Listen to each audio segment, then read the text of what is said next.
All right, y'all. I'm sorry. I'm going to let people join back in. I hope that the sound issues have been resolved so that we can have this conversation today about Black and Asian solidarity and friction here in the Bay Area. So I'm going to just give it a second to get self back and let people rejoin the video. So I'm sorry, y'all. Thank you for rejoining.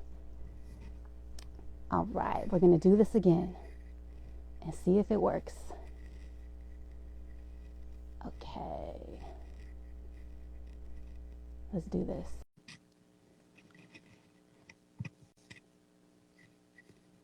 Thank y'all for joining back. Hey, Hey, can you hear me now? I hear you now. I hear you. Oh, perfect. That is so weird. I was doing an open mic on Instagram Live a couple months ago, and the same shit happened. We had to start over. So thank you, everybody, for coming back. Definitely. But right before it tuned out, I was saying when we did a little precursor on the phone, I asked you a super random question, and I was like, have you seen the film Menace to Society? And you're like, yes. And I didn't tell you why I wanted to talk about that. And so a couple of days ago on my page, I was talking about anti-Blackness in the Asian community. And I was saying before we cut out, I just want to be clear because some people got upset with me. Anti-Blackness wasn't started in the Asian community. It's not only a problem in our community, but it does exist in the Asian community. And I was talking about how some components of anti-Blackness in the Asian community are a trauma response to things that happen. Some people understood, some people got upset. And the reason I want to talk about the film Menace to Society is to kind of paint the picture for people. So what's the first scene in Menace to Society? We meet Kane, we meet O-Dog, played by Tyron Turner and Lawrence Tate, and they go into the Korean-owned liquor store in South Central Los Angeles, where the wife, who is Korean, is kind of following them and profiling them like, oh, y'all are going to steal.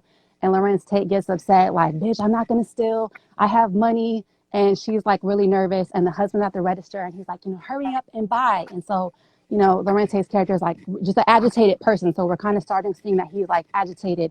And he kind of Lawrence Tate's character gets frustrated.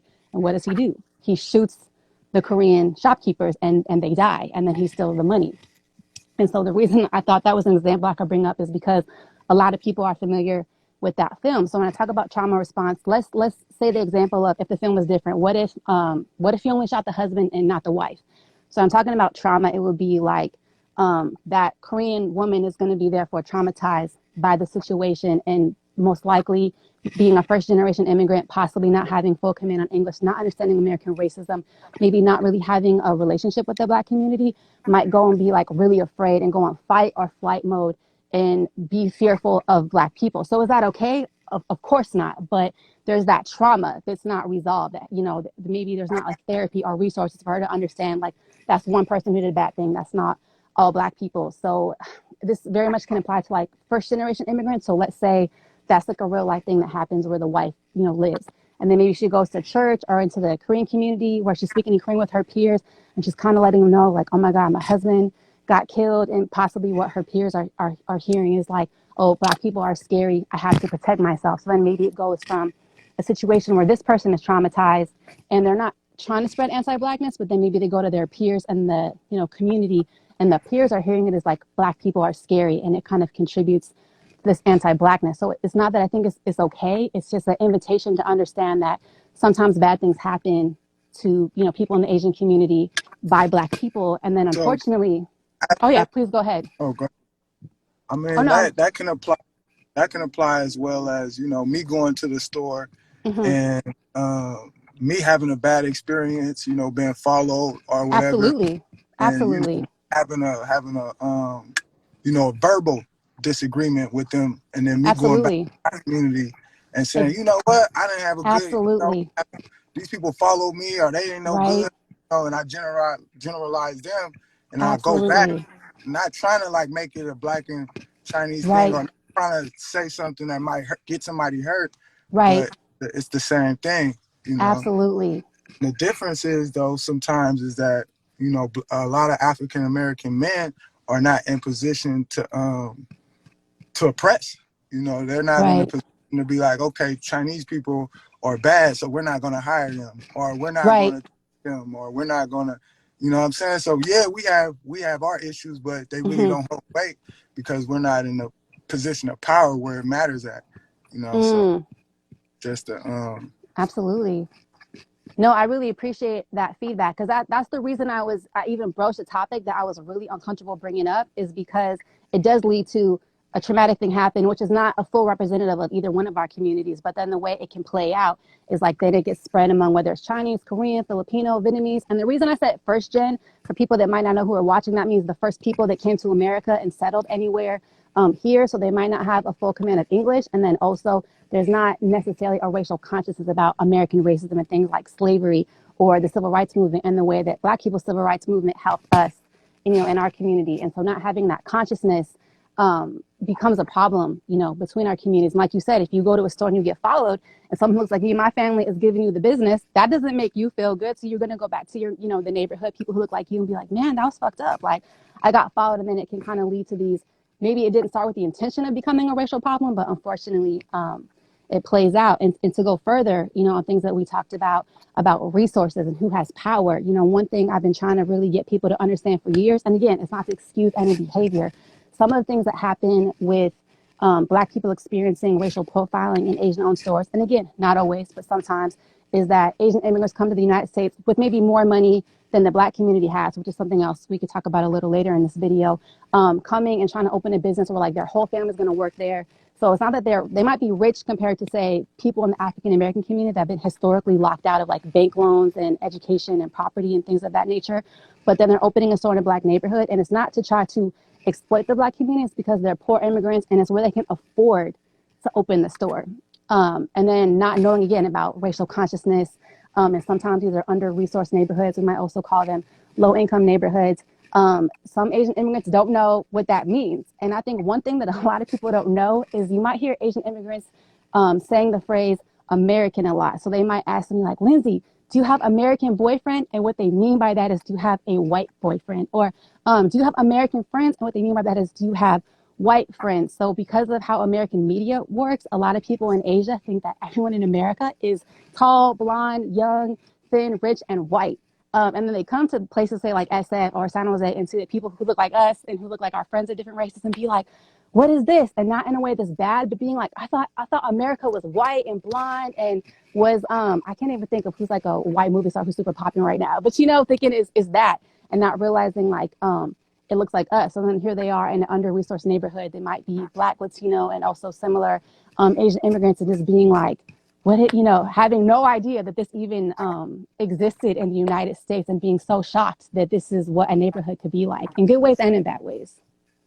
Definitely. And sometimes, like you said, going back to the civil rights, Mm-hmm. we did a lot of Black men, especially, what I'm saying, in the family dynamics, did Mm-hmm. a lot of work, to get Absolutely. to push things forward. And Absolutely. after that, it wasn't it was given to other people pretty much. We was kind of pushed back, Black men, gang Absolutely. and crack and all that stuff started, but our rights was kind of pushed back. And Absolutely. yeah, just I think it's more of everybody is worried about themselves Right. and their oppression. You know what I'm saying? And sometimes when we do that, we don't look at everybody. Like there's people that's Right. been under us. You know what I'm Right. saying? So at the same time, I think that's where it's at with our community. I feel like Mm. there are a lot of minorities and a lot of people that are coming in and is benefiting from the civil rights, but Absolutely. not showing African American men, especially homage. You know what I'm saying? Absolutely. There's not any Black loans or anything for Black African American men. There's not a lot of trades in our neighborhoods. There's not. Absolutely. We can't cut hair. We can't learn how to fix a car. Right. So what do? And that's Right. what we want to start giving these kids something to do. Because if they don't have Yes. nothing to do, then they got time to go rob people or got time to go Absolutely. do things that we don't want. Absolutely. We focus on the white community and the Asian community. We focus on ourselves, or Mm-hmm. sometimes they focus on ourselves, their selves, and don't realize that it's other people in the world and that you Mm-hmm. guys gonna have to, you know what I'm saying? There's other Right. people in the world that you gotta look out for the poor people too. You gotta look out Absolutely. for people that's not as doing as good, because if not, they're gonna be looking at you. You know what I'm saying? So Right. that's much what's going on. It's not okay. You know, I don't think these kids are really thinking like, you know, all the way through with everything and Mm-hmm. how it affects the community and how, you know, it affects families and, you know, survivors of the victims and stuff like that. Right. They're not, they're not, you know, they're not even there. You know, and a lot of them is on fifth grade education. So Mm-hmm. definitely, I'm you glad know, you brought that up because one thing that we had talked about on the phone is that you posted on your page. We've been talking about this event for like about a month and finally we're able to make it happen. And so when I also just want to honor you for people who are watching on the video. We know each other, but we don't know each other. So for people that don't know, I hit up Self. We know each other through the hip hop community. I don't even know if we met in person actually I, previously or not. you good. I don't think we had. So Self, we know each other, but we don't super know each other. And I wanted to talk to him, like I said earlier before we got cut off, is that we're both community organizers and in the hip hop community and natives of our city. But he doesn't hella know me. So I approached him to do this, basically saying, here's what's going on. I understand if you don't want to touch it because this is a huge ask and you really like don't know me like that. And I just want to honor him that he said yes, like immediately. Like that day, we talked it out for a minute and he was so in. And this is a very like hard topic. So I just want to make sure that people knowing whether you're following me or self, just want to honor him for being off tops. Like absolutely, I'm in. And so after we got the event going, you posted a solidarity video on your Instagram page. And like we talked about, I was really moved because you were talking about Black youth that might be perpetuating crimes against the Asian community, not getting what they need. And you started talking about father figures, college access. And like I told you on the phone, this blew my mind because I never would have thought about this before, even as a longtime activist. You specifically said, what is the literacy level that these Black youth have, particularly these young Black men? And we know that Black young men tend to fall through the cracks of education because of specifically racism and classism and school to prison pipeline. But when you said literacy, I was like, oh my God, like absolutely, because reading is everything. It's whether you want to go to college or, you know, get a job in a retail store or start your own business. If you don't have that full literacy, that's not going to be a happy, you know, easy life for you. So I really appreciated the way that you brought that up. And if we really want to support Black youth, definitely we want to make sure that these young men and women, but particularly the young men, as you pointed out, have that full literacy. So just thank you for awakening me to really how important that is and the resources that really have to go into that. Definitely, definitely, it's definitely important. You know, I definitely want to say that what's going on right now as far as Mm-hmm, Asian people being targeted or anything like that, if it's racial, you know, anything like that, victims getting hurt is not okay, mm-hmm. you know, for Right, no, and especially elder people. Because right. if I, even with my people, if I see some young dudes beating up on an elderly person, I'm going to stop it. You know what I'm saying? Absolutely. And, you know, not even knowing what that might bring into it, but I'm going to stop it. But at the same time, you know, I understand these youth, you Mm-hmm, know, and not having opportunities. You know, I understand seeing these group of people and being like, okay, why do they have and we don't have? You know, and mm, resent resentful for that. You know what I'm saying? So, you know, and taking it out on the wrong people. You know, mm-hmm, and like, yeah, stuff like that. But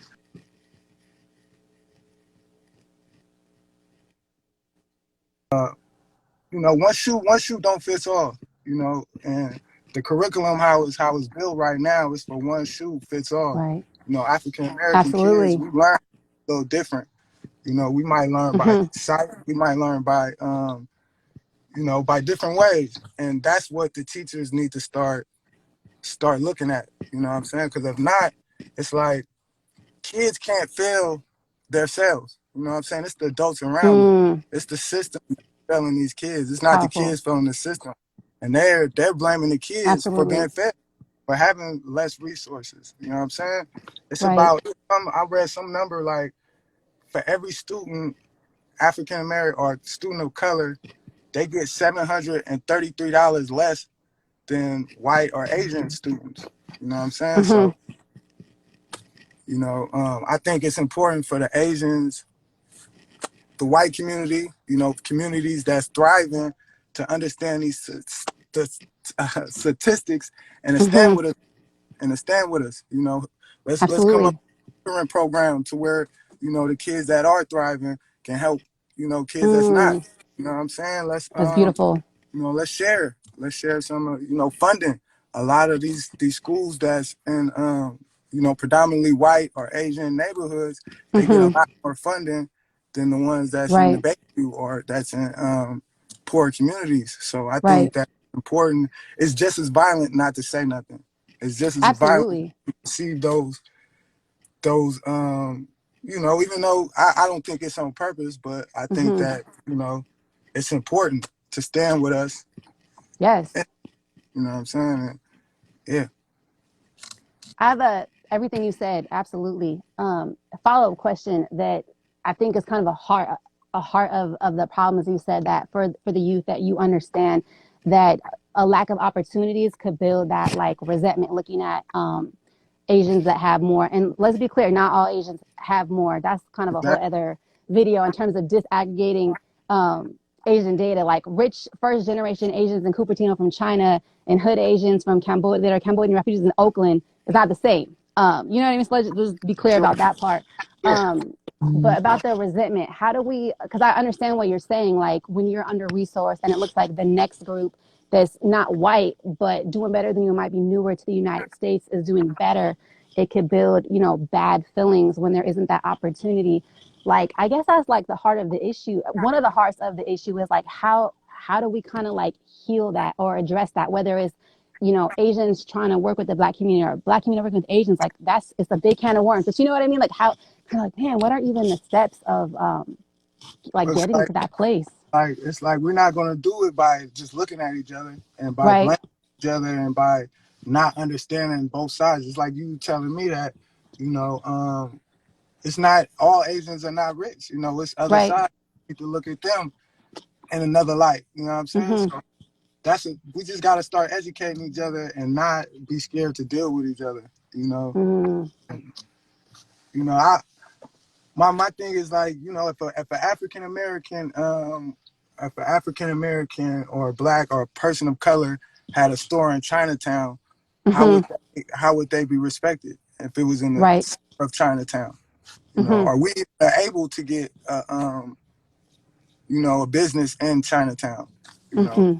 In the middle of it. So and I don't know that. So that's a question that I would like to ask though. Would it be the same? Would it be welcoming?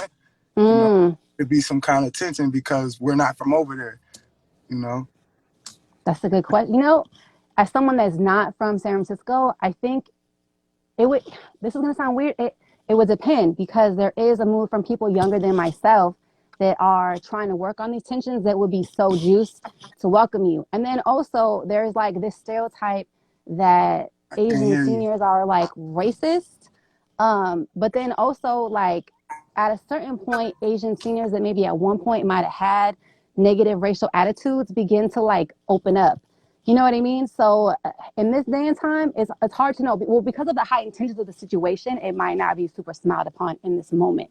But like overall, I am an optimistic person, but like overall, I could see how things are changing, that it could potentially be We lost you. helpful even to see. You lost me? Let me see. Can I? We just having a hard time with Instagram Live today, y'all. I'm sorry. Okay.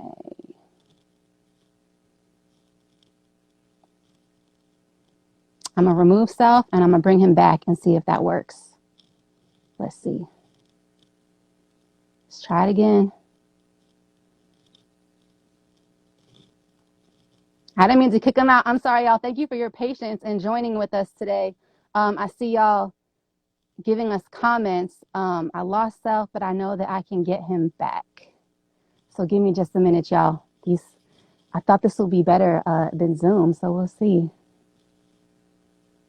I gotta find him. Let's see.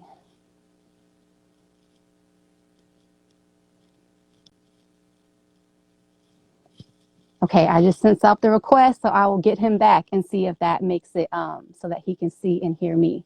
So thank y'all who are thugging it out and staying on the video with us. Let's see if it okay. Just waiting. Does anybody who is on the video right now have any questions for us while I wait to get Self back in the video? Because I really hate to end it and start over, and lose people that are watching and lose what we already talked about. So feel free to ask some questions.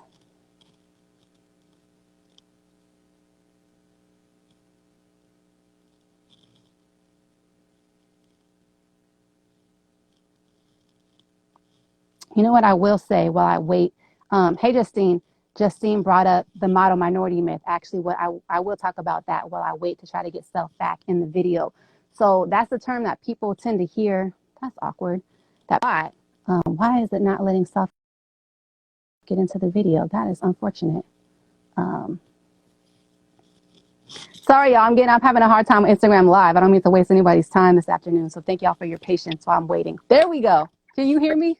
Yep, That was awkward. I had to kick you off and get you back. So it's all our viewers are thugging it out though. right.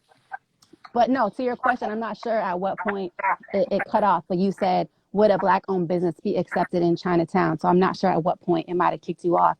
So I was saying that I'm an optimistic person, so I want to think yes, but that it's multifaceted as far as like there are people younger than myself that are really working specifically in this moment on racial issues that would be so juiced to see a black-owned business open to work on the tensions. Then also there's this kind of narrative that like Asian seniors are racist. But on one hand, at a certain point, when seniors get lonely in our community, at a certain point, the attitudes really begin to like open up, especially if people learn a phrase in whatever the language is. Like in Chinatown and SF, it's primarily Cantonese. So like, let's say you learn how to say like hello or thank you, or you learn like one custom and you did it to a senior. Initially, they might. I'm not gonna lie. Initially, there could be some fear, and I'm not sure if you're like a big guy, if you're a big tall guy or not. But I'm like, okay, they might be kind of nervous. Like this big black guy is talking to me. Oh my god! But like, let's say you said hello in Cantonese, they will be like, oh my god, like, and it wouldn't be an initial like they're gonna be your best friend. But if you like consistently like did that, it would really like start to break down the walls. So the answer is kind of nuanced. Would it be amazing off tops? I'm not gonna lie, probably not. But if there was that commitment to embracing the culture and them getting to have positive experiences with other black people who work for you and then may come visit your shop, then it's one of those things that it wouldn't be easy in the beginning, but like you said, if both sides are willing to work on it, it could be awesome. But it wouldn't be like an easy thing off top. So absolutely not, to be fair. definitely. I think it's definitely. Especially Asians being predominantly in African American communities. I think Right. it's for them to engage, to kind of ignite engagement. You know what I'm saying? Mm-hmm. There's a lot of, even in the Bayview, Right. there's a lot of youth programs around there. Or the Mm-hmm. Asian community, you know, um, providing any services or any funding with that. And like even right now, it's a lot of violence and everything going on towards the Asian community. I feel like it's more in the media. The media is really Mm-hmm. trying to hype it up to like black Right. men Yes. specifically. So what do people expect to happen to black men now? Do y'all want more police in the community? Do you want them just stopping random black men? Mm-hmm. What is it that they're asking for? The Mm-hmm. Asian community is asking for, because the 94 crime bill didn't work. Locking Mm-hmm. up everybody and just like, that didn't work. And a lot of these guys don't have fathers because Mm-hmm. fathers are in prison because of these laws that Right. haven't reversed all the way yet. So it's like, what are we asking for from the Asian community? I mean, black men, it's some guys that's down, but we don't have the funds. I'm around here scrambling, Absolutely. getting jobs and trying to find opportunities just because, I feel some kind of responsibility. But at the end of the day, I hear a lot of the Asian community, speaking on it, a lot of Mm-hmm. people speaking on it, and black man, black man, black man. Right. Nobody's coming with an understanding. Nobody, Absolutely. and these guys need more funding. You Mm-hmm. know, a lot of them are not reading right now. We need to invest in these kids because these are going to be the citizens in 10 years that's going to grow up. And you know what I'm saying? Right. So are we investing in the young guys now? What are we asking for? Because, if it's not a restorative process, Mm-hmm. even when you locking these guys up for robbing older people and doing these things, if they really don't understand that, okay, I'm affecting this person I'm affecting this community, I'm affecting this, Mm-hmm. I'm affecting my mother, I'm affecting, you know what I'm saying? And coming with a restorative process to Mm-hmm. actually rehabilitating these people, you know Right. what I'm saying? You're not just sending them in jail and they going there and there with people that's just as worse as, in a worse position, and Right. they come out learning that stuff, plus what they already know. Mm-hmm. So what are we really asking for after we identify the problem? I'm so glad that you brought up this question. And this is something that is definitely on the table within the Asian community right now because there's a couple different schools of thought that are going on with this. There are like activists. I want to shout out to Dr. Connie and Jenny, who are the founders of AAPI Women Lead. They're a nonprofit based out of Oakland. They are Vietnamese American women from Oakland, and they built a nonprofit. And a lot of what they do is solidarity building with other communities of color. So they've been leaders in talking about exactly what you said, restorative justice, because we know that policing and excessive policing is not safe for Black people, particularly for Black men. So there are definitely Asian American activists in solidarity with everything you said, that we're putting people in jail and prison, particularly Black males, and it's not helping any of these situations. And then we've seen some Asian American celebrities like Daniel Day Kim, and there was another gentleman with him, I forget. They were offering a $25,000 reward for like the arrest of the young man that murdered the Thai man in San Francisco. And again, people like AAP Women Elite, a lot of Asian activists are pushing back, like, no, like we get why you're offering the money, but like this is not what we want, because if we're trying to build this solidarity, asking for more policing is like very anti-Black. It's not safe for Black people. So that's kind of the situation that activists are really working on, not having policing, but there are some members of the Asian community that want more policing. And that's an issue that gets kind of sticky because it's like policing is not safe for Black people, but then our seniors are in danger. So it's like, if there are more police, are they keeping the seniors safe, or are they hurting Black people, or is it both, or is it none? So there's kind of like two very separate schools of thought happening about that right now. You got number one, you got in a lot of these schools, you have about 400 students for every counselor. Then Mm-hmm. you have the police in there. Right. You have the police. Both of the schools, I mean, the police are overfunded. You know what I'm Absolutely. saying? These kids are underfunded. So, Absolutely. like, why not put more money into the kids? Yes. Why I not put completely more agree. entrepreneur and teaching them teaching them trades and teaching them Mm-hmm. how to read. A lot of these teachers don't hold Black kids accountable. They let them do everything Mm. in their classrooms. You know what I'm saying? And I'm gonna tell you this. This is an important number. There's 2% Black African American. There's 2% African American men in the school system, and the Mm-hmm. school system has been failing for years. Maybe the Absolutely. problem is that there's not enough African American men involved in the school system. Absolutely. I agree. And I think that gets to a heart of a reason I wanted to talk to you about this specifically, is because I've seen people doing panels, and I'm not judging them. Everyone's trying to do their best in a hard time. But it's like we could kind of bicker all day and go back and forth about what my community has and what your community has, or what we don't have, or what we do to each other. Or we could kind of look at the whole tree. You know what I mean? Because sometimes people want to look at the branches, which would be kind of like the issues that are happening, which is problematic as fuck. I'm not minimizing what's going on, but we're able to like kind of go down to the roots of being like, okay, we can't take back what's already happened. But if we look at the roots, being like you're saying, Black youth, Black male youth are not getting what they need. They're being failed by schools. They're being failed by their communities. Police are being overfunded. Schools are being underfunded. There's not enough counselors. It's kind of like it won't immediately stop the violence, but if we want to have long-term solutions, we kind of have to humble ourselves on all sides to really think about what's not happening that needs to happen to make it to be better. So I just really appreciate you going really to the roots. You know what I mean? Because it's like, unless we really go there, it can continue to be a problem because of what the youth are not getting that they need. Definitely, and like I said, I'm here. If there's a rally or anything that I could be invited to, that Mm-hmm. I don't have to speak or nothing. We just need to show up and be involved with each other. Sitting back and just looking at each other is not gonna do it. At the Right. end of the day, we definitely gotta have some kind of engagement. You know, Absolutely. and it can't be uncomfortable to speak about Black male issues. It can't be. Right.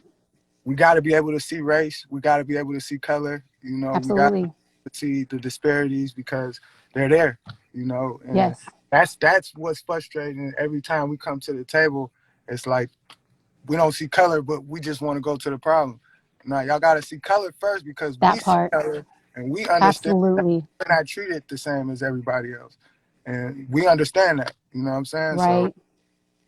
it's just that part for sure. And I want to honor you for being here because one thing that the Asian community, privately is been talked about. I'm not here to minimize any other Black men that have spoken up, but for being a Black man speaking up, because I also want to honor Black women because social justice ain't shit without Black women for any cause. Black women have really like laid on the ground, on the lines for all social justice around the country historically. So even in this moment, I just really want to honor the Black women that have been really coming out here. And I've had people on multiple sides share for me. They've been really wanting to hear from Black men. So I'm not minimizing any of the Black men that have spoken up, but thank you for being that role model for people on multiple sides. They've been really waiting to hear a perspective from Black men and really bring to the table that we have to see race. Absolutely, because we can't all sit at the table and be like, well, these Black youth are doing this, but we don't want to say they're Black, but we know they're Black, and we're aware that circumstances related to their race and to their socioeconomic level are impacting their resources. So we can't act like it's not there. So it's like the elephant of the room. So thank you for saying that so eloquently, that we all are responsible for looking at, and that we're all responsible, not just Black people, we're all responsible for fixing that. Definitely. Not to minimize anything, but like you said, these adults right now that are committing crimes were once youth. They once Right. had. My motto right now is to be the kid, is to be the adult that Mm-hmm. you I needed when I was young. You know what I'm saying? And a lot of those kids, a lot Respect. of the men that's doing these crimes right now didn't have it. And unfortunately, a lot of our communities have failed us. You know, Mm-hmm. not even our community, society. We don't fail Absolutely. society. Society fails us. We are a reflection Absolutely. of society. You know what I'm saying? So if we're getting properly educated and we have the proper opportunities for the pursuit of happiness, then Yes. crime rate is gonna go down.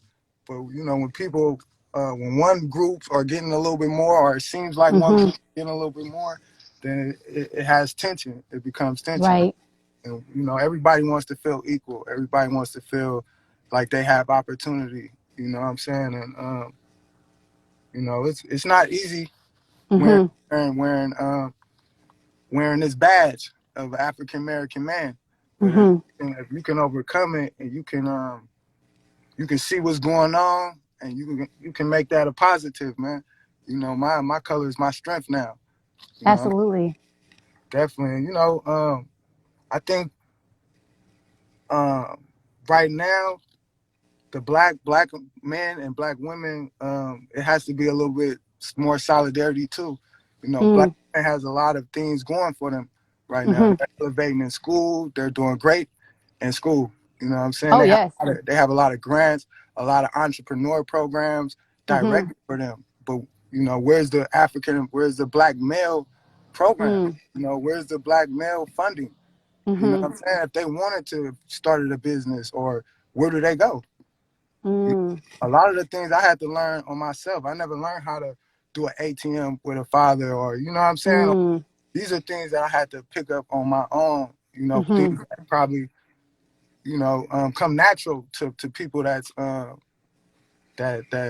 do have both parents or do have the funding or any stuff like that. We're not taught about real estate or taught about Mm. banking or stuff like that. So how do y'all expect us to be? That stuff needs to be implicated at school, or in some kind of Yes. programs that's going on, so we can have more literacy. You know, Mm-hmm. definitely.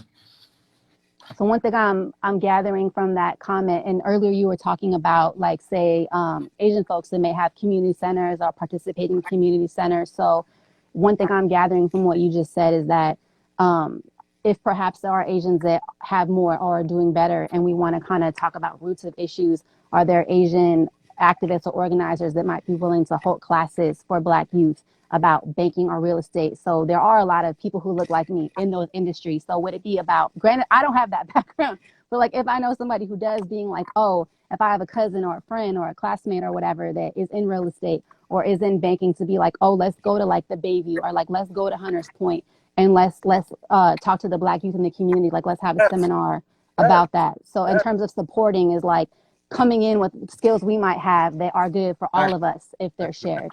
That right there, I think will make an impact, and that right there is showing solidarity. You know, Mm, we're coming with gifts. You know what I'm saying? We're coming with, yeah. You know, I that's think, beautiful. even if it's not funding so much, I think coming in with Mm-hmm. skills and knowledge and teaching Mm, opportunities, some kind of opportunities, is a great thing too. You know, but it has to be spread it out right now. It's just, right, you know. And yeah, that's a great thing coming to the community and engage. right. You know, when we have Absolutely. drives and stuff like that. Cause yeah, we have food drives and stuff like that. And just to see everybody there is a great thing. Engage, engage, engage, engage. I Mm-hmm. remember one of my favorite things growing up in high school was the Chinese parade. We always Yes. had that. You know what I'm saying? And it was like Right. a big thing. So I never really Mm-hmm. had like a tension or a problem with Asians. Like it was like they was a part of San Francisco. This Right. new and all Asians is bad, all black people like this is new because we kind of like Right. cool with Asians out here. We ain't never Absolutely. had that tension like that. You know what I'm saying? Absolutely. Definitely. So yeah. Before, because I want to honor your time, I want to talk about two books for our audience really quick, and then I would love for you to talk about third parent family. But per what we've been talking about for people watching, I wanted to talk about two books. I suggest, I don't care what your race is, read these books if you have access to books and you have that literacy level. Please read them and tell other people. One of them is called, trying to show it, The Color of Law. So you were talking about real estate.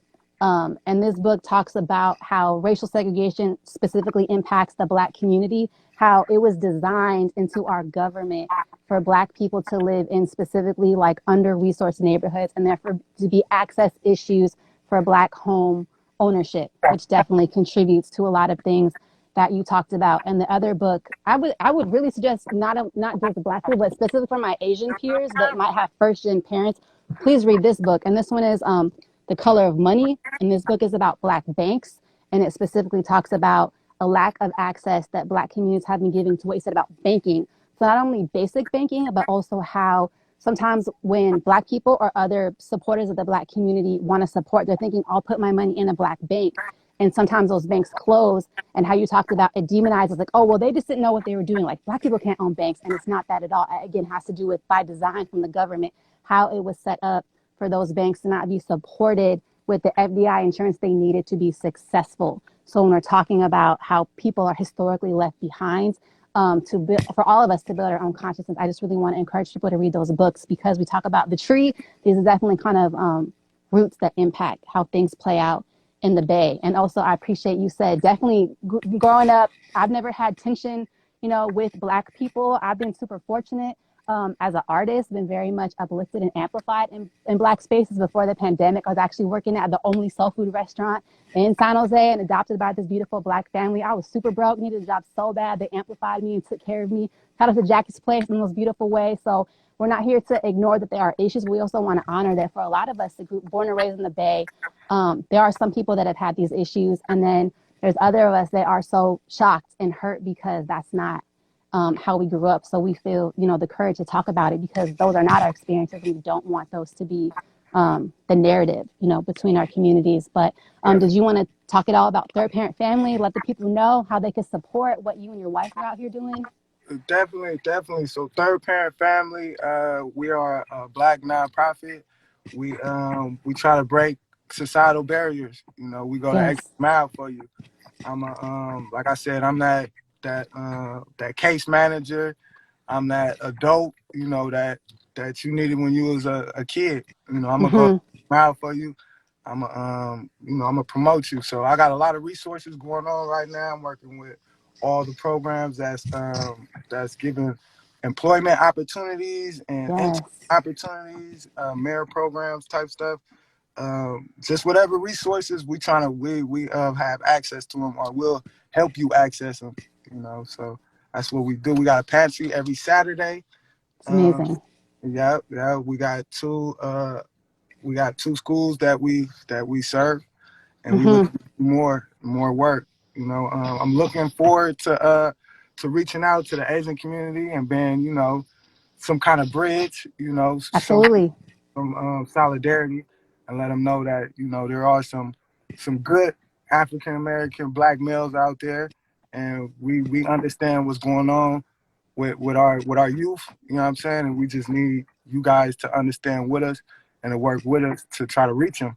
You know what I'm saying? Mm, And not throw them away because powerful. you know they can be restored. Everybody can be restored, man. So that, Absolutely. you know, definitely.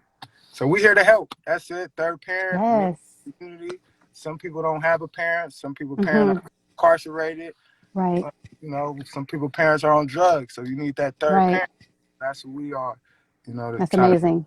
get you right, man. Get you the right resources, the right adults around you. You know what I'm saying? And the right programs that fit you. You know. But I love my people. I love Absolutely. American men. I love Mm-hmm. the women. I love my Asian community. I love my city, and I hate to see Right. this negative cloud. But like this ain't us. This ain't what Right. Bay stands for. That This part. ain't what San Francisco stands for. We party, we chill together. You know, Absolutely. we just don't like J Cats, man. You know what I'm saying? That's it. We just don't like J Cats, but we friendly out. We cool out here, man. We ain't with the races or the color stuff, man. You know, Absolutely. we do need opportunities for African American men, though, and we need Yes. something for them to do. Mm-hmm. Everybody should have a trade. You know what I'm saying? Everybody should be able to take care of themselves and their family. You know, Mm-hmm. everybody should have their community. You know, definitely. So that's what we pushing. We pushing peace and equality and opportunities for African American males and everybody around. You know what I'm saying? Yes. Def- Absolutely. Definitely. But we only as strong as our weakest link. So Right. African Americans are failing in school and failing in the prison system and everything. Mm-hmm. We really need to uplift them. We need to uplift the African American black men. Yes. You know, Absolutely. we need more funding, Absolutely. grants. More entrepreneurs and more Mm-hmm. trade in the community. You know, Thank you so much for doing this. for Like I said, for people who are watching, we know each other, but we don't know each other. And it might sound odd. That's part of why I wanted to speak with you is that it wouldn't be like two old friends where we kind of know exactly what the other person is going to say. Is to be in community with people that share certain backgrounds and also have things in common and have things completely not in common. So I want to honor you for being a role model. And like I said, being brave. There are definitely people on both sides of this that have been waiting to hear from Black men. So just thank you for bringing to light so many of these like root issues and the ways that all of us need to be proactive in looking after.